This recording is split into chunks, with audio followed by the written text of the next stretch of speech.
Namaskar friends, keep learning with Export Import Make in India campaign. And today in this session we will try to understand what are the duty exemption schemes. Okay, how can we save the duty on import? So there are multiple steps, there are multiple schemes provided by the government to promote the export. Okay, so this kind of scheme can avail by the importer. Okay, and use this duty save scheme.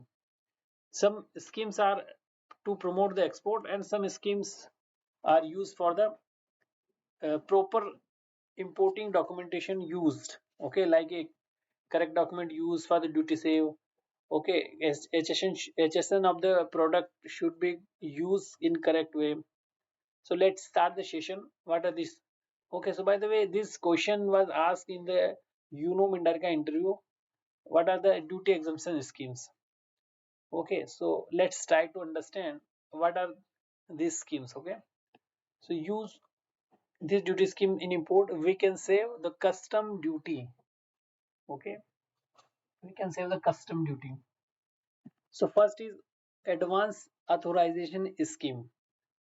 Okay, so advance authorization means in advance we need to take the authorizations from the government for importing the raw material from other countries for the saving of the duty. Okay, so here scheme is like that.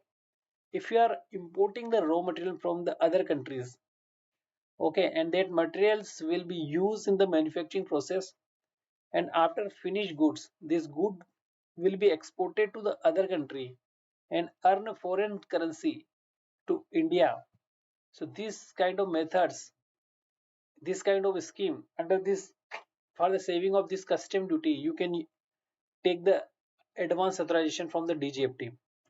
Okay, so before arrival of the goods in India, we need to take in advance authorization scheme. Okay, and while importing these goods we need to redeem this license. Okay, so we need to understand how this will process. Okay, so these allow duty free imports raw materials for the export production. Okay, only for the export productions these material should be used. Okay, so there is a ratios in which whatever material we importing as a volume, in the same way we need to export the same volume. Okay, some exemptions given like a 1% of the wastage. Okay, after the export we must fulfill the export obligation. Okay, just like we importing the 5 metric tons of the raw materials. Okay, so after the finished good prepared, this 500 metric ton goods need to be exported to the other country. In respect that we need to earn a foreign currency. Okay, so here government promoting to exporter to bring the foreign currency to India.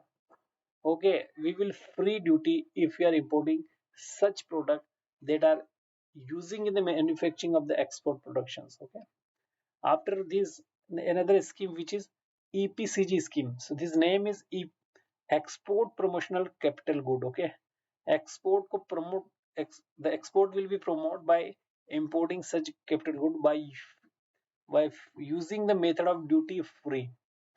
So in the same way that we importing the raw material here, but for the same duty, and we export the goods and fulfill the export obligation.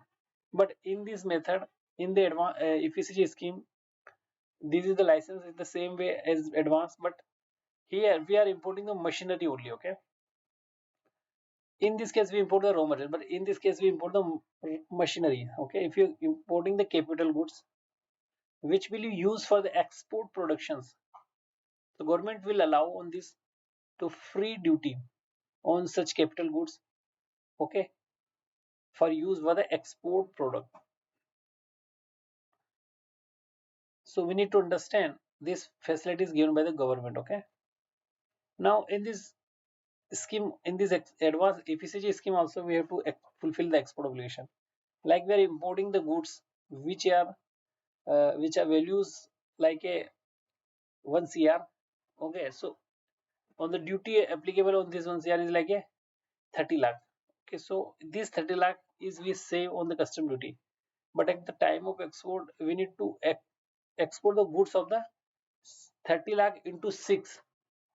Okay, 6 time of the duty save in the 6th year, this obligation need to fulfill, because when we export this six time of the duty say value, the foreign currency will receive in India. So in such way, government promoting the export. Now require export obligation must be fulfilled in certain period. Whatever details given, this this obligation need to fulfill. Then duty free import authorization.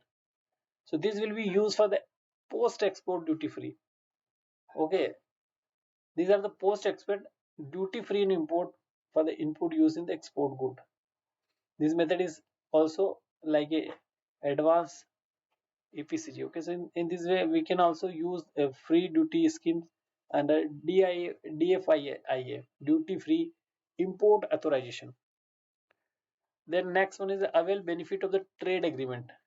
If you are importing the goods under the preferential tariff agreement and free trade agreements like a CEPA, so you also can get benefit. At the time of filing the bill of entry, we need to mention the free trade agreement number. Okay, then country like a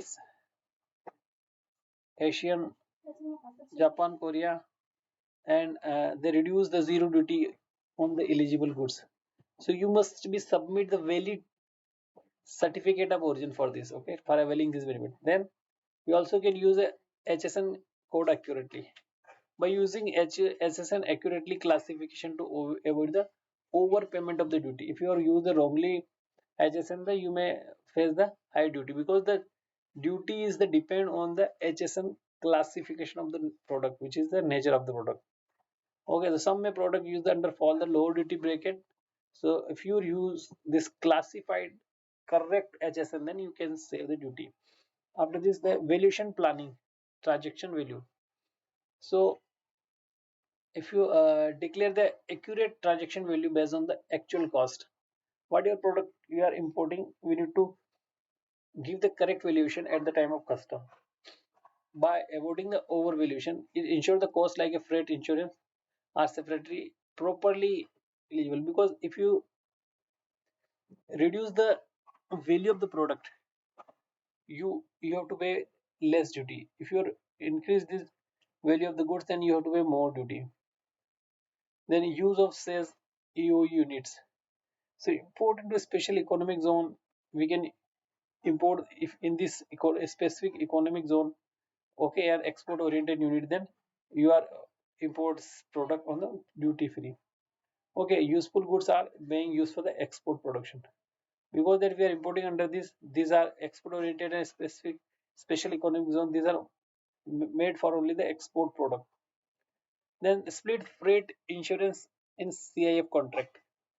Okay, so while filing of bill of entry, we always pay the custom duty on the CIF value, the cost of the goods plus insurance and freight. So you need to split the value in same. If imported, if importing under CIF term, clearing segregate the freight, insurance and cost to avoid paying duty on those component. Okay. After this, correct use drawback scheme. Okay, correct use drawback scheme for claiming duty drawback for the exporting and exportable good using import input. Okay, while we are when we export the goods, we receive the drawback. So we need to use correct drawback scheme while filing the shipping bill in export. Okay, and the duty claim duty drawback for re-export are export-related goods using the import inputs. Okay, while we know that whatever we are exporting the product, how can we promote the this product, because of the value depend on the valuation. Okay, if product is competitive in the international world in the price based level, then we can compete this. But what is the reason behind it? Because government give us the drawback, so this is also the reducing the cost of overall product. Then timely document filing. Okay, if you file the timely document, then we avoid the demurrage, interest and penalty and paying of the custom duty on the time submitting document promptly. So you need to file the document, because otherwise the custom duty will fine interest and penalty. Then engaging expert CHA and consultant. Okay, if you have a good expert CHA consultant, they will help you to guide in the importing different type product. Okay, and different type of benefits can be given. So you need to work with the experienced custom house agent and import consultant to identify the hidden opportunity for the saving of the cost and compliance. Okay, so guys, there are multiple schemes. We can say advanced license ECG, duty able benefit trade agreements, HSN code accurately. Other than this, the valuation planning, use SZ EOU. Okay, split the freight, insurance, and cost of the goods. Okay, correct drawback scheme, timely document filing, engaging the expert of CHA expert and consultant. So these are the methods by which we can save the custom duty. So guys, in this session we have tried to understand what are the basic methods and what are the schemes which is government provide to us to save the custom duties. So thanks for watching the session. Have a nice day.